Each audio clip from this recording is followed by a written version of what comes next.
on strike, turn the union. When you want it now. In January 2023, workers at an Amazon warehouse in Coventry in the UK did something they've never done before. They went on an official strike. Amazon workers on strike now in Coventry, the GMB union, saying their industrial... We're in Coventry in the English Midlands, where Amazon workers are striking for the first time in the UK. The 3-day strike followed months of disgruntlement at a proposed 50 pence per hour pay rise that had provoked some walkouts before the official strike began. And it marked the beginning of a push to form an official union at the Coventry warehouse. I don't think I've ever been on such joyful pickets. That's Tom Vickers, a sociologist who spent months observing workers' efforts to unionise at Coventry. Just the sense of relief, people who are normally under that kind of regimented labour regime inside the warehouse. And it's like, now we're just outside and we can actually just associate freely with each other and move how we like. Today, Tom tells the story of what happened in Coventry. And we'll also hear from a labour expert, John Logan, on why some American companies, like Amazon, remain so doggedly anti-union. I'm Gemma Ware, and this is The Conversation Weekly, the world explained by experts.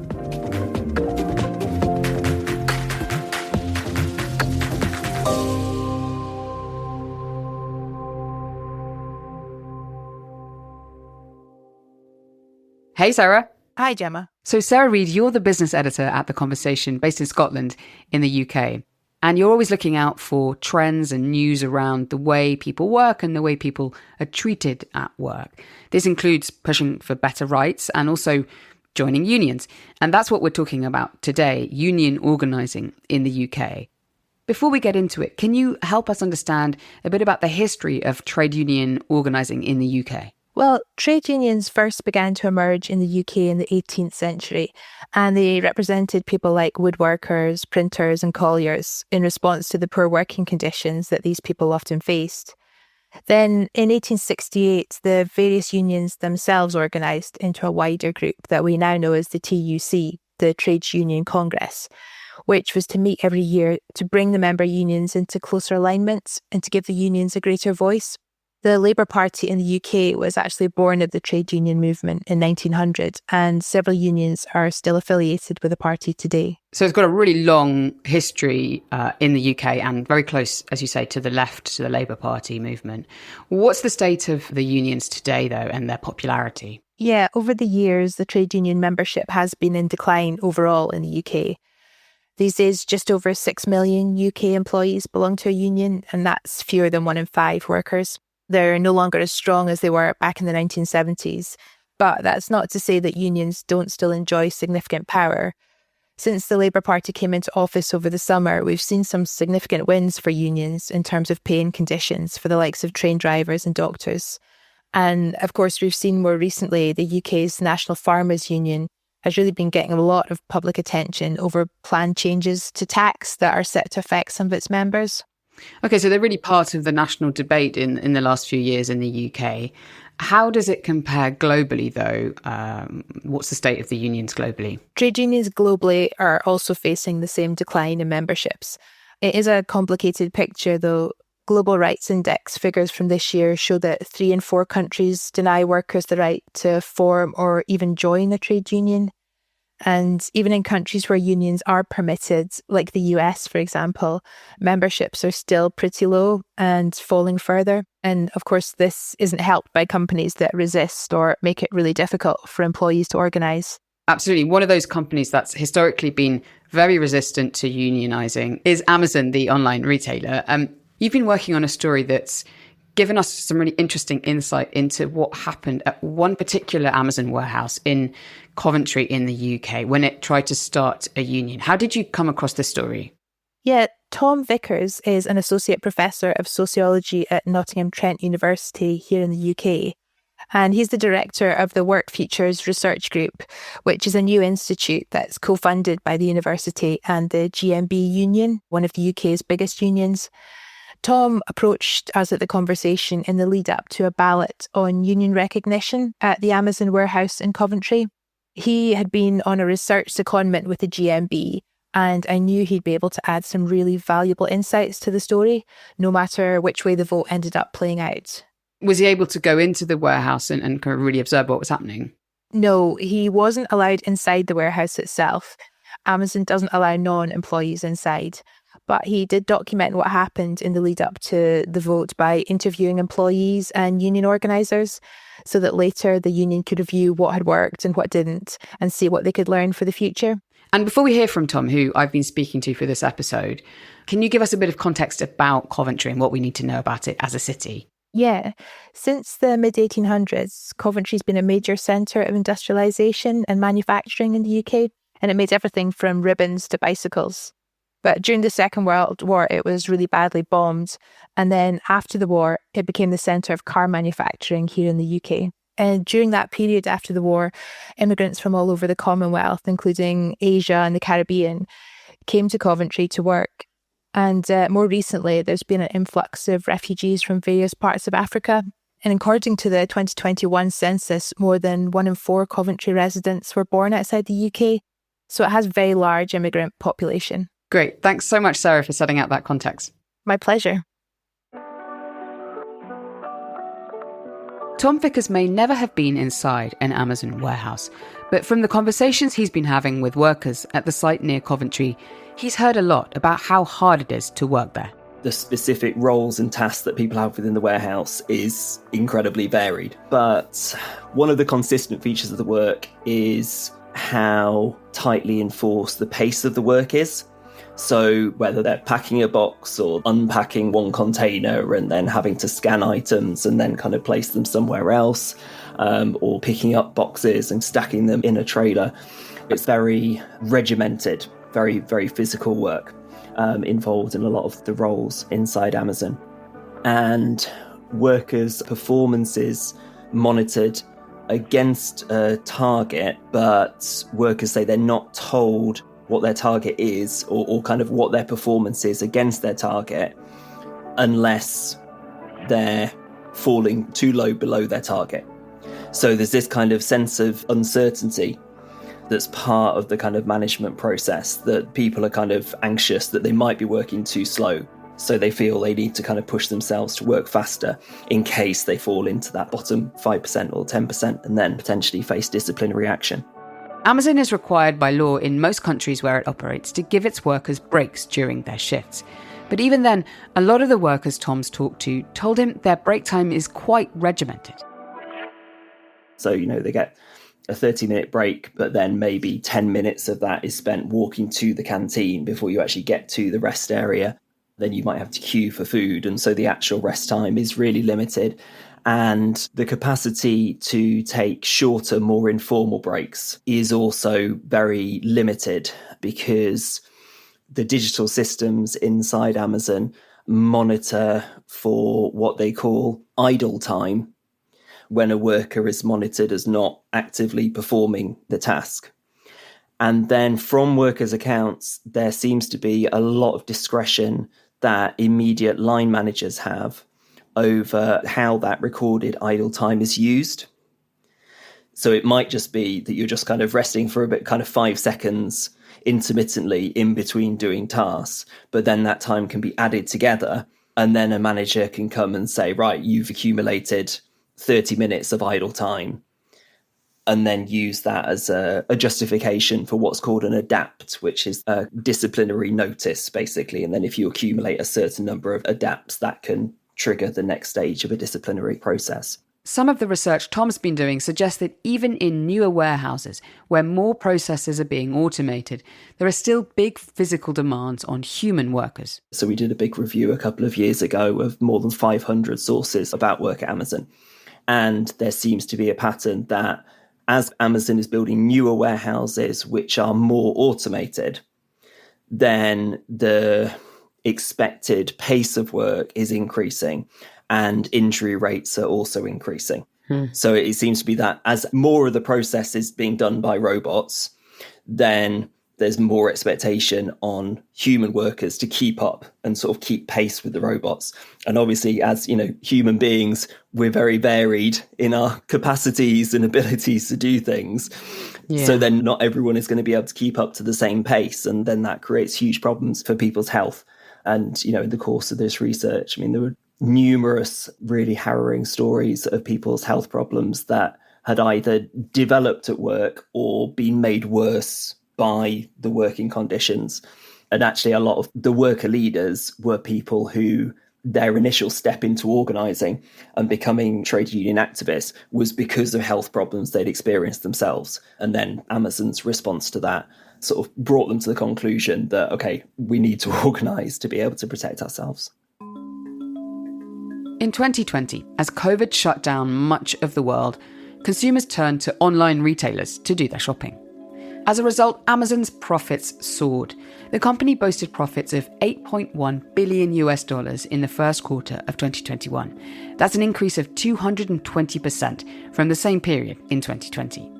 In the UK, staff were told to work mandatory overtime to keep up with demand, even in the risky early days of COVID. Amazon did give workers a one-time bonus and temporary pay rises for working during this period, but these weren't permanent. Amazon told workers to expect a more permanent raise when the worst of the pandemic was over. Then in August 2022, when COVID restrictions had largely ended and the cost of living soared, Amazon announced that it was finally giving its warehouse staff their long-promised raise of between 35 to 50 pence an hour. At Amazon, workers were outraged. At Amazon warehouses across the UK, workers staged protests and wildcat strikes. These are strikes undertaken without union involvement. Amazon is facing its first ever strike from UK workers. They're upset at being offered just 50 pence more an hour. The GMB union had been establishing contacts and forming relationships with Amazon workers across the Midlands in the UK for more than a decade. Under British law, anyone can join a union even if it's not officially recognised by their workplace. Now, Amazon's warehouse in Coventry is officially called BHX4, named after BHX, the code name for Birmingham Airport, its nearest major transport hub. In July 2022, there were 60 members of the GMB union working at the BHX4 warehouse, which employs nearly 3,000 people. By January 2023, that number had grown to 300 members, and it was those members who organised their first official strike. It was a turning point, marking the beginning of an attempt to recruit more warehouse workers to the GMB union and to bid for official union recognition at the site. What would a union be able to do for workers if it was formally recognised by a particular warehouse of Amazon? So in formal terms, there would need to be a recognition agreement that was negotiated between Amazon and the union, and that would set out the details of what it would involve. But it would require Amazon to engage with the union in negotiation over pay and over holidays. It would also normally include some kind of presence and access for the union within the warehouse.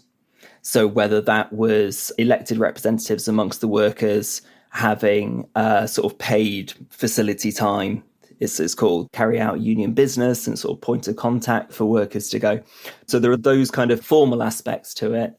But something that really came out in interviews that I did with worker leaders was about how important it is to them having this sense of the union as this larger structure that's outside the workplace and outside Amazon's control that is backing them up. If the workers were to unionise, they would also be able to elect their own health and safety representatives to monitor working conditions.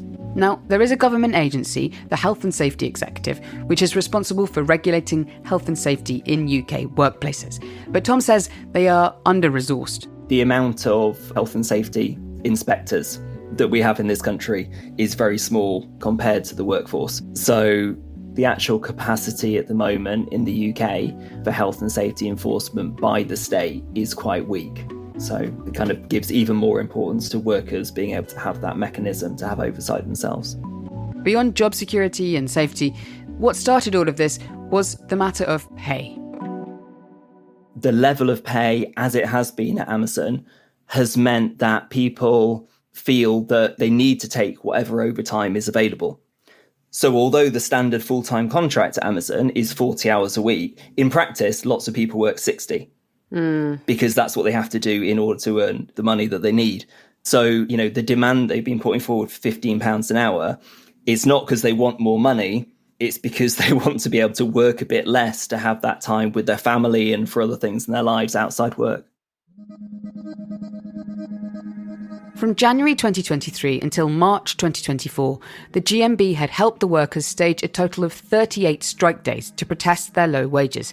And the union felt that now was a good time to try for formal recognition at the Coventry site. So for people who aren't familiar with the UK context, formal recognition for a trade union is overseen by a statutory body called the CAC, the Central Arbitration Committee. And a trade union can make an application to the CAC for recognition. And at that point, an employer can just voluntarily say, OK, yeah, we're happy, and just do it on a voluntary basis. If the employer opposes this, the CAC can impose recognition anyway, if a certain threshold is met. Workers must hold an election in which at least 50% of the whole workforce turns out to vote, and of those, 40% vote in favour of unionising.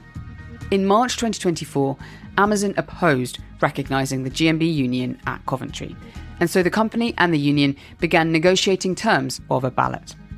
While the negotiations were ongoing, the union was not allowed into the warehouse to make its case.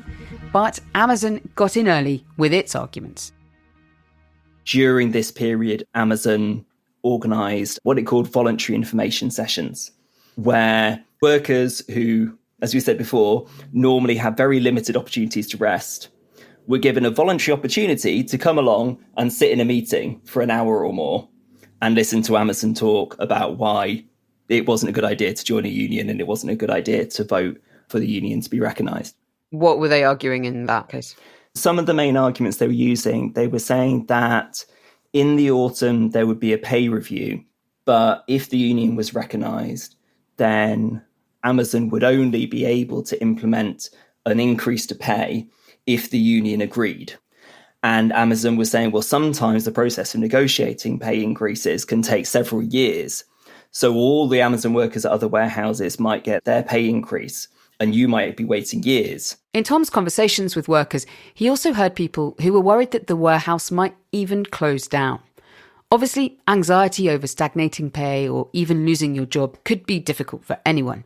But many workers in the Coventry warehouse were particularly vulnerable to Amazon's arguments due to their immigration status. The workers who are employed there, it's incredibly diverse in terms of nationalities and kind of where in the world people have come from, and people in a lot of different situations in terms of people coming from refugee backgrounds and people who are dependent on a partner's work visa, international students. One of the kind of worker leaders told me that he'd gone around the warehouse once trying to count how many different languages he could hear actually being spoken within the warehouse, and it got up to 26. Wow. So that, gives a kind of a sense of the diversity. Many of these workers also have family still living in another country who rely on them for money, and this can make them extra cautious about any perceived threats to their jobs. All this is a real reason not to be seen to rock the boat by joining a union. So I think that the central point of Amazon's campaign was saying that to stay without recognition is to stay with what you already know, and that's safe. To recognise the union is bringing all this uncertainty, and who knows what could happen. So they were kind of playing on workers' insecurity to promote this kind of climate of fear and uncertainty.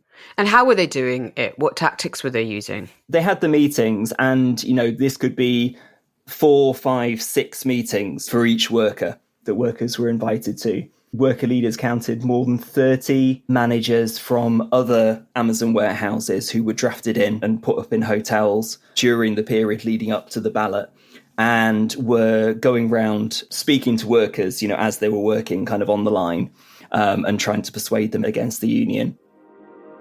Many of these managers were from the same countries and spoke the same languages as the workers they were scheduled to manage during this time. There was also huge amounts of printed kind of propaganda that was put all over the warehouse, and this included QR codes that workers were invited to scan the QR code, and then it would generate from their own email app on their phone an email to the GMB saying, I would like to resign from the GMB.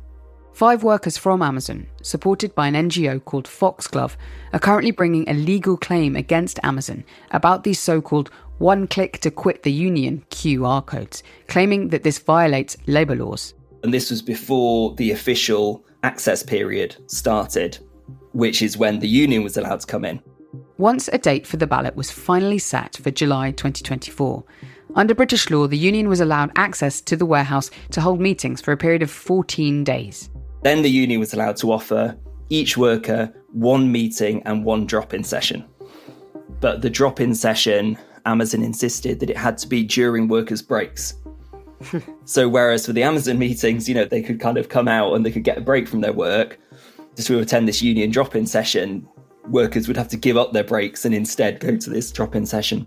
Because of this limited access inside the warehouse, the GMB also tried to recruit workers and convince them to organise outside the building. But there were logistical challenges to doing this. So there's people who live in neighbouring cities and might travel for an hour to come into the warehouse, which creates other challenges in terms of organising, because it means it's not like you can just go to one neighbourhood and meet all the workers there, because they're spread all over. It was difficult for the existing GMB members at Amazon who were trying to recruit their colleagues to reach them during work hours. These worker leaders had to get creative to drum up support for their cause in such a strictly controlled and compartmentalised working environment. So making use of things like, brief chats in the canteen, in smoking shelters, things like having a QR code to join the union on the back of people's phones. So it's just very easy that someone else can just scan it. You don't need to stop and have a long conversation that you might get in trouble for. Despite all these challenges, Tom believes the staff at the Coventry warehouse had some unique strengths. One of the things that seems to have been distinctive about Coventry and why the momentum from those Wildcat protests carried on was that when management came and made an offer that the workers could send a few people upstairs, nominate 5 people, they can come upstairs and discuss your demands. And the workers refused that and said, no, anything you want to say to us, you need to say it in front of all of us, which is a sort of organic expression of what Jane McAlevey, the US trade union organizer, that, she talks about the big and open organising model, and that's what the workers just went with. So that kind of prevented Amazon from sort of channeling the workers' discontent into a form that Amazon could manage. On the 17th of July 2024, the result of the ballot was announced. 50.5% of those who participated voted against the recognition of the GMB union, and 49.5% in favour.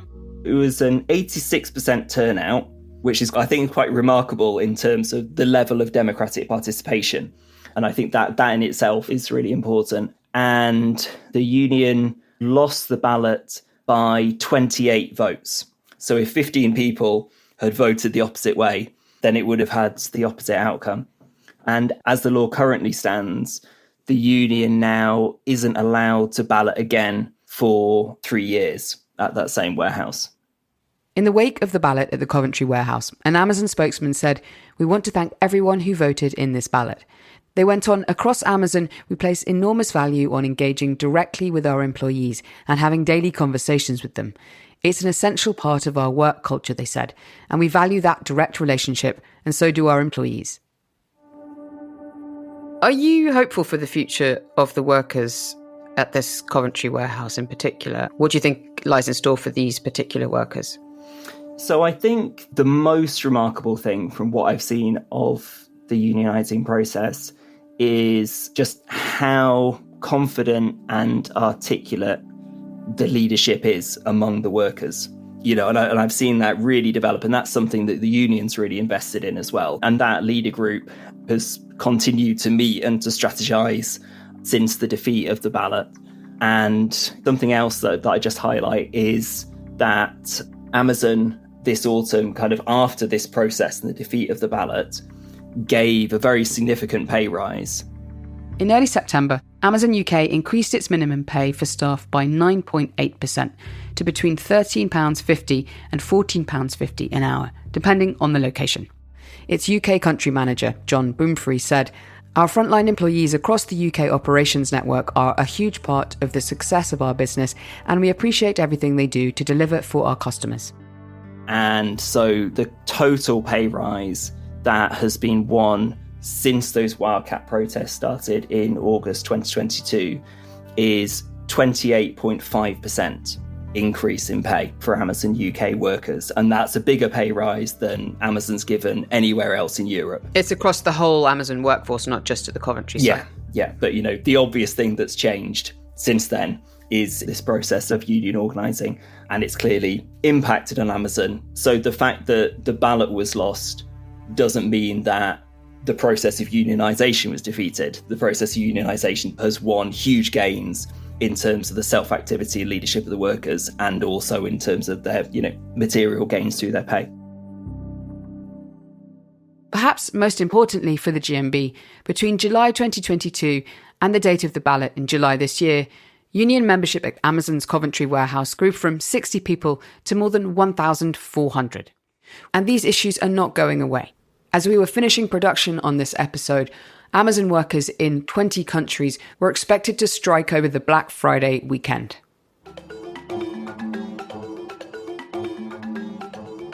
The warehouse in Coventry is not the only Amazon location where the company has actively opposed its workers unionising.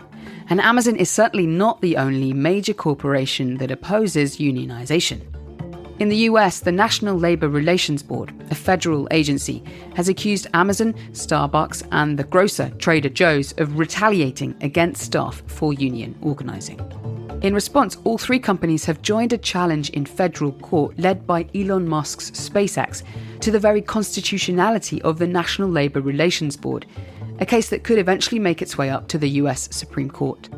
So why are these companies, and many of them are American, so concertedly anti-union? What's really at stake for them? I posed this question to John Logan, a professor of labour and employment studies at San Francisco State University in the US. John has been studying the US labour movement for more than 25 years, and he attributes American companies' opposition to unions to three key factors. The first is economics. Statistics show us that unionized workers in the US receive better pay, but even more significantly, receive far better pension and healthcare benefits than their non-union counterparts. So if you are unionized and paying your workers higher wages and better benefits, and your competitor is not, then you can be at a competitive disadvantage. But that's only the first thing. Second thing is about control. And I think this is really important. In the United States, you either have collective bargaining with a bona fide independent union, or you have nothing at all in terms of employee representation. You have unilateral employer control. It's not like that in many European countries. In many countries in Europe, you have what is called sectoral bargaining, where unions bargain with confederations of employers for wages in the whole sector, the metalwork sector or the retail sector or logistics sector. But in addition to that, there are other forms of employee representation. There are works councils at the level of the individual workplace. There's what's called co-determination, which means worker representatives on the board of management of companies. We don't have that in the United States. So what this means for, at the moment, 94% of the private sector workforce is that you have nothing at all. And American employers like it that way. There was a famous quote from a former CEO of Walmart saying, we like driving the car and we're not giving the steering wheel to anyone. That's that control element. Yes. Yeah. Yeah.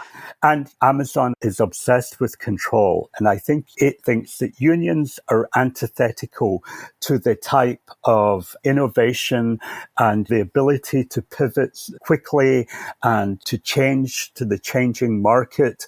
They think, unions, they play a role maybe in coal mines and auto plants 100 years ago, but not at a company like Amazon.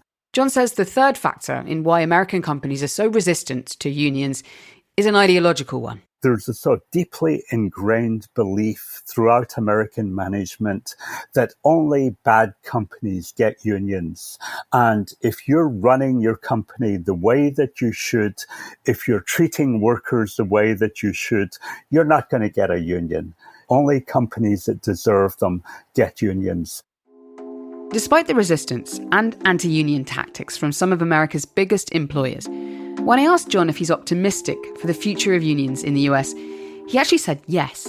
He pointed to recent success of union organising of workers at companies like Starbucks and Trader Joe's. And he said the hope he feels is due to the engagement of young people in new and different ways. It is an exciting moment. Young people are energized, are enthusiastic, optimistic, attracted to labour issues in a way that's never been true in the 25 years I've been studying unions in the US.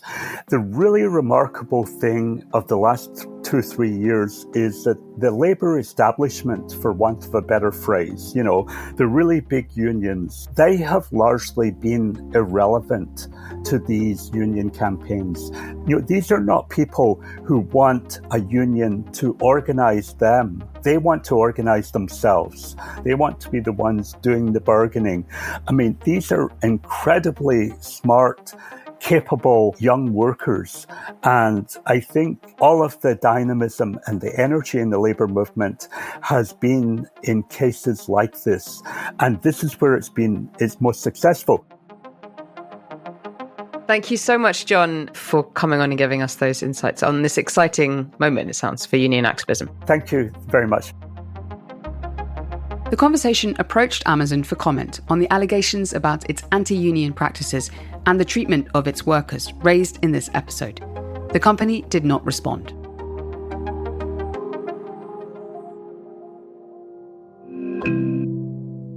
That's it for this week's episode. You can read an article that Tom Vickers wrote about his research at Coventry on The Conversation, and we'll put a link in our show notes to where you can read it. This episode was written and produced by Katie Flood, with production assistance from Mend Mariwani and sound design by Michelle Macklem. Our theme music is by Nita Saal. Stephen Kahn is our global executive editor, and I'm Gemma Ware, the executive producer. You can connect with us on Instagram at theconversation.com or email us directly at podcast@theconversation.com. You can sign up for The Conversation's free daily newsletter by clicking on the link in our show notes. The Conversation is a non-profit news outlet dedicated to sharing the work of academic experts with a wider audience. If you like what we do, please support us at donate.theconversation.com. That's donate.theconversation.com. And please rate and review the show wherever you follow. It really does help. Thanks for listening.